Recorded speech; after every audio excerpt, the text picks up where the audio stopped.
Nama mantan Gubernur Jakarta Anies Baswedan dijagokan kembali bertarung di Pilkada Jakarta November mendatang. Sejauh ini PKB dan PKS mendukung Anies sebagai bakal calon Gubernur Jakarta. Namun siapa pendampingnya masih jadi tanda tanya. Salah satu nama yang digadang-gadang adalah Kaisang Pangarep, putra bungsu Presiden Jokowi yang juga Ketua Umum Partai Solidaritas Indonesia (PSI). Kaisang mengakui jika dirinya maju di Pilgub Jakarta memilih berpasangan dengan Anies karena lebih realistis. Namun Kaisang juga menyebut tetap akan berkomunikasi dengan partai dan calon lain, termasuk Ridwan Kamil yang ia puji sebagai pemimpin yang baik. Kalau untuk disandingkan, ini kalau ini aja ya, ini kan saya belum bisa, saya juga kan belum dicalonkan juga. Dan kalau misalnya ngelihat survei ya paling realistis dengan Pak Anies. Tapi pandangan Mas Kaisang terhadap sosok RK dan sosok Anies itu seperti apa, Mas? Sama-sama baik, semuanya orang hebat. Pak Anies kan kemarin juga salah satu calon presiden juga. Saya suka nonton dulu Desa Anies, itu juga bagus. Pak RK juga cukup bagus, semua berkiprah di Jawa Barat. Jadi semuanya bagus, nggak ada masalah semua. Kita mah komunikasi dengan semuanya. Tak cuma PKB dan PKS, PDI Perjuangan juga melirik Anies Baswedan maju dalam Pilgub Jakarta. Anies mengaku intensif berkomunikasi dengan PDIP karena memiliki dasar yang sama untuk membangun Jakarta. Komunikasinya intensif dengan teman-teman di PDI Perjuangan dan kami menghargai sekali kepercayaan yang disampaikan. Kita menginginkan Jakarta yang maju, Jakarta yang setara, di mana yang lemah, yang kecil dibesarkan, yang lemah dikuatkan, dan itulah yang menjadi dasar kebersamaan. Namun di tengah gencarnya komunikasi politik, DPD PDIP Jakarta menolak wacana duet Anies Kaisang di Pilkada Jakarta. Ada wacana yang berkembang, Pak Anies akan diduetkan dengan Kaisang Pangarep. Kalau dari PDIP gimana, Pak? Ya, Pak, soal sikap partai bukan saya. Pak, tapi kalau dari... Tetapi secara pribadi, ya tidak usahlah mengulangi tragedi-tragedi Pilpres di Jakarta gitu aja. Pak, tapi kalau untuk Jakarta, Pak, siapa Pak calon yang sekiranya nanti akan diusung dari PDIP, Pak?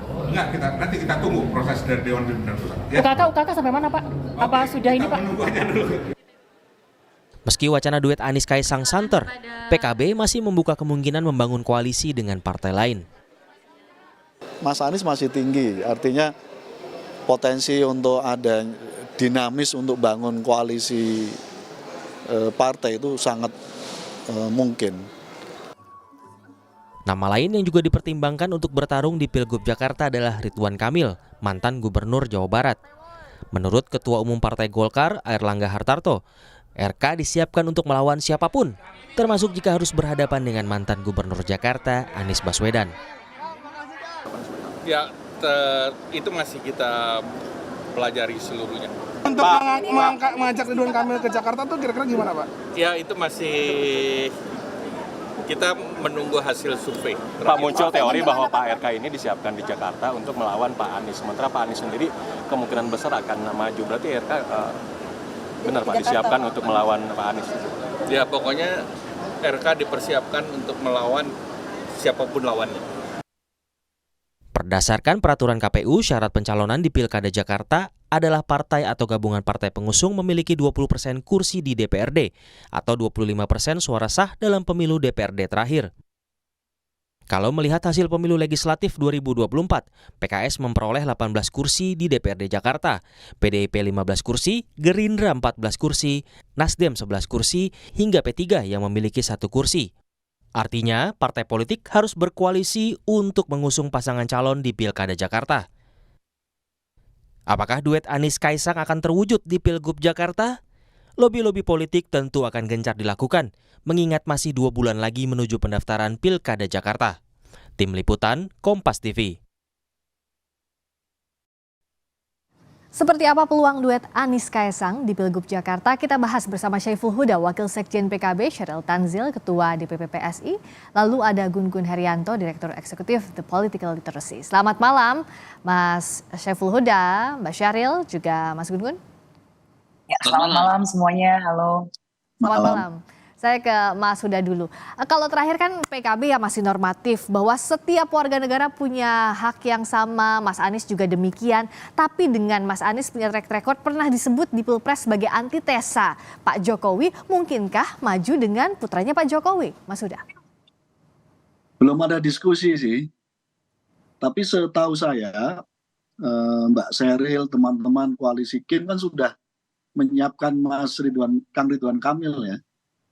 Artinya secara irisan politik dan chemistry politik dan secara pada konteks pertarungan, saya masih ragu isu terkait dengan yang muncul 2 hari ini memasangkan Kaisang dengan Mas Anies. Oke, keraguan-raguannya lebih besar di mana sih, Mas Huda? Ya tentu kalau teman-teman koalisi Indonesia Maju misalnya menyiapkan Ridwan Kamil, saya kira yang paling tepat menurut saya untuk Kaisang dengan Kang Ridwan Kamil. Oke, nah kalau di PSI sendiri gimana untuk proyeksi duet dengan Mas Anies ini mungkin atau enggak sih, Mbak Sheryl? Terakhir Mas Kaisang bilang bahwa yang paling realistis kalau dari survei elektabilitas ya Pak Anies. Tapi di sisi lain juga kita lihat masih ada keraguan-raguan misalnya dari tadi Mas Huda sampaikan. Ya ini bagus juga karena akhirnya ada klarifikasi dari PKB yang mewakili DPP-nya langsung ya. Karena selama ini setahu saya kami tuh ramai ditanya oleh wartawan justru karena dari PKB yang sebenarnya mengadakan komunikasi politik duluan untuk menyanding 2 nama ini gitu mau digabungkan. Dan kalau kami di PSI kita belajar banyak lah. Kita mungkin partai yang masih sangat muda ya secara usia dibandingkan partai-partai lain yang lebih senior. Kita belajar banyak bagaimana komunikasi PSI selama ini ke belakang. Kita mau sekarang membuat PSI ini lebih santun lagi, lebih ceria lagi. Kita mau menggandeng lebih banyak lagi orang dan membuka peluang-peluang apapun itu yang terbaik untuk masyarakat. Jadi ketika isu santer Anies dipasangkan dengan Kaisang, tentunya Mas Ketum, Mas Kaisang menyambut dengan baik ya. Karena memang secara survei on paper, Pak Anies itu kan cukup tinggi suaranya. Mungkin yang paling tinggi di DKI saat ini. Popularitasnya juga bagus. Saya rasa ini gestur politik yang sangat baik dari ketum kami. Ketika ada tawaran seperti itu, kita membuka diri tentunya sambil melihat dinamika politik dan bagaimana perkembangan di akar rumput. Saya selalu tekankan akar rumput dan konstituen PSI. Dan kalau orang banyak misalnya pengamat-pengamat mengatakan ini nggak bisa lah seperti minyak dan air. Tapi ya banyak orang yang bilang politik itu kan cair ya. Juga komunikasi itu harus selalu dibuka bukan hanya dengan 1-2 parpol tapi semua parpol. Dan saya rasa Mas Kaisang ini punya pertimbangan-pertimbangan yang sangat bijak. Dia punya keluarga dengan insight mungkin yang melebihi orang-orang lain insight-nya gitu ya. Dan pastinya Mas Kaisang juga bukan orang yang duduk di menara gading. Makanya beliau tuh rajin sekali turun ke bawah, belusukan dan itu juga yang selalu artinya apakah memang Kaisang yang saat ini tuh firm akan diajukan PSI, nama paling kuat yang akan diajukan untuk maju Pilkada Jakarta? Sebenarnya untuk Pilkada DKI, kita kan punya ketua Des Pilkada untuk DKI ya. Saat ini masih menjaring nama-nama kok. Bahkan kita juga masih menunggu kalau ada nama-nama yang dimasukkan ke PSI. Jadi kita memang belum pada titik akhir. Dan Sekjen kami, Raja Juli Antoni juga sudah menyatakan bahwa tunggu Agustus. Kan masih ada waktu yang cukup panjang untuk melihat bagaimana chemistry, bagaimana komunikasi politiknya, seperti itu. Oke, nah kalau Kang Gun membacanya gimana sih peluang di Pilkada Jakarta? Kita tahu di sini nggak ada yang bisa maju sendirian, jadi harus ada kawan koalisi. Kalau kita lihat di Pilpres kemarin namanya Mas Anies juga banyak jadi perbincangan, bahkan punya efek elektoral untuk PKB, untuk Nasdem. Kalau Kang Gun melihat proyeksinya di Pilkada Jakarta ini gimana peluangnya? Oke, nama Pak Anies itu memang salah satu magnet elektoral ya di Pilkada DKI. Makanya wajar kalau banyak partai berkehendak untuk kemudian mengusung, ya bukan hanya mendukung tapi mengusung Anies Baswedan dalam proses kandidasi menuju Pilkada di DKJ. Ada 4 faktor yang pasti menjadi pertimbangan. Pertama itu elektabilitas ya. Bagaimanapun ini tidak bisa dinafikan, partai kemudian tertarik. Kemudian yang kedua nanti pasti akan mempertimbangkan aspek kompetitor. Siapa yang akan kemudian diproyeksikan, misalnya betulkah Koalisi Indonesia Maju mau memajukan nama Ridwan Kamil? Ya tentu ini juga aksi-reaksi ya dalam konteks konfigurasi kandidat. Kemudian yang ketiga momentum, seperti PDIP kan. itu tentu berbeda dengan landscape 2017 dan 2012. Ya. Sekarang PDIP pun tertarik karena apa? Posisi arus perubahan yang diusung Anies dan posisi PDIP yang ongoing proses menjadi kekuatan di luar kekuasaan. Ini kan juga akan menjadi momentum ya. Kemudian yang ketiga konteks DKI ya yang sudah disepakati oleh pemerintah dan DPR harus memenangi masih harus memenangi 50% lebih. Ya. Ingat Pak Anies Priska dulu di 2017 putaran pertama menang 39,9%, kemudian di putaran kedua juga menang 57%. Ya, ini tentu menjadi basis atau baseline dalam konteks perhitungan potensi mengusung Anies di DKI. Nah, yang menarik juga kalau bicara soal siapa nanti yang akan jadi wakilnya. Karena kan secara aturan ya Mas Anies nggak mungkin jadi wakil gubernur, pasti majunya jadi calon gubernur. Mas Huda, terakhir Pak Hidayat Nur Wahid bilang bahwa ya kalau parpol lain ngajuin nama-nama cawagup wajar dong PKS ingin jadi wakilnya karena secara pileg PKS yang menang di Jakarta. PKB apakah usung nama juga atau memang Mas Anies ini representasi dari PKB untuk di Pilkada Jakarta karena duluan di-announce-nya oleh PKB Jakarta? Di PKB ada 2 nama yang kebetulan masuk di dalam kandidasi. Yang pertama Mas Anies, yang kedua Mbak Ida Fauzia. Jadi dua-duanya masih on sih Mbak. Tentu nanti ketika dibangun koalisi pasti PKB akan memilih di antara 2 kandidasi ini. Karena PKB 10 kursi artinya butuh koalisi menggenapi. Yang tapi kedua saya kira kalau ada... Tapi nama cagupnya tetap Mas Anies, Mas Huda? Ya belum, nanti kan akan diputuskan di partai koalisi. Siapa yang nanti akan mengusung Mas Anies, partai mana, dan PKB mengusung sosok mana, saya kira nanti koalisi yang akan menentukan. Kalau teman-teman PKS yang hari ini misalnya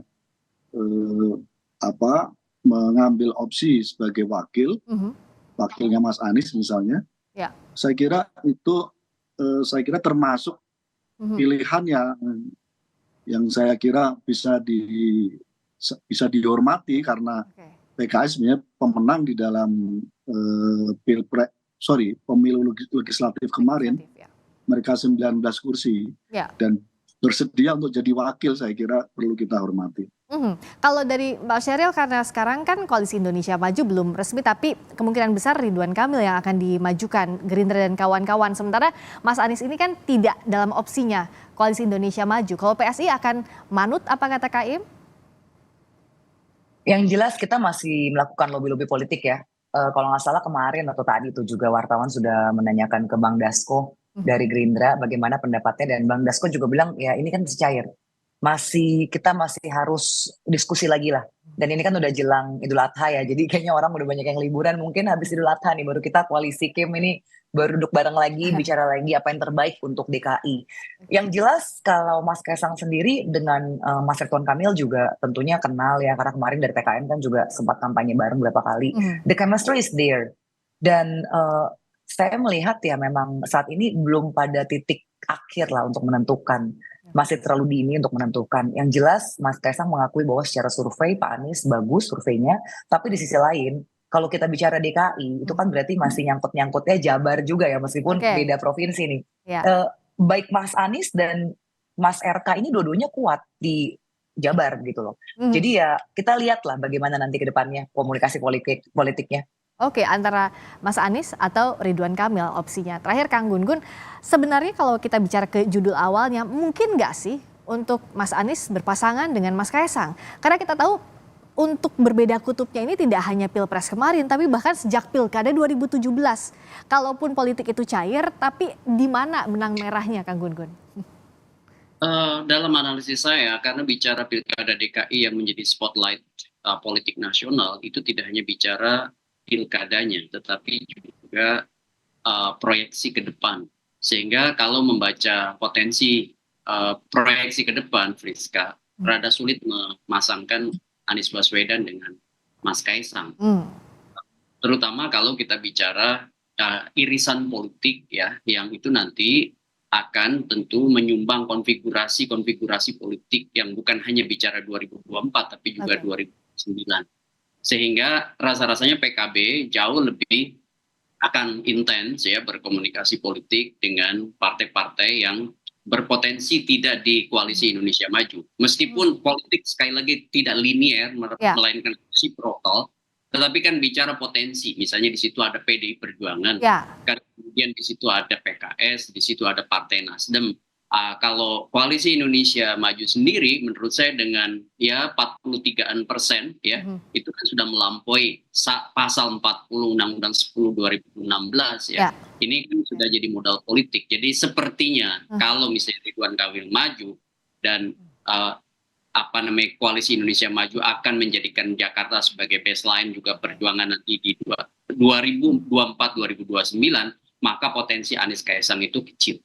Oke, termasuk kalau terakhir ke Mbak Sheryl, kalau kita lihat juga kan yang mendekati Mas Anies ini adalah PDI Perjuangan. Tapi kondisi hari ini pasca Pilpres dianggap bahwa Mas Kaisang ini tidak mungkin bersama-sama dengan PDI Perjuangan. Siapapun calon yang diusung oleh PDI Perjuangan. Iya atau enggak sih kalau di lapangannya realnya sekarang?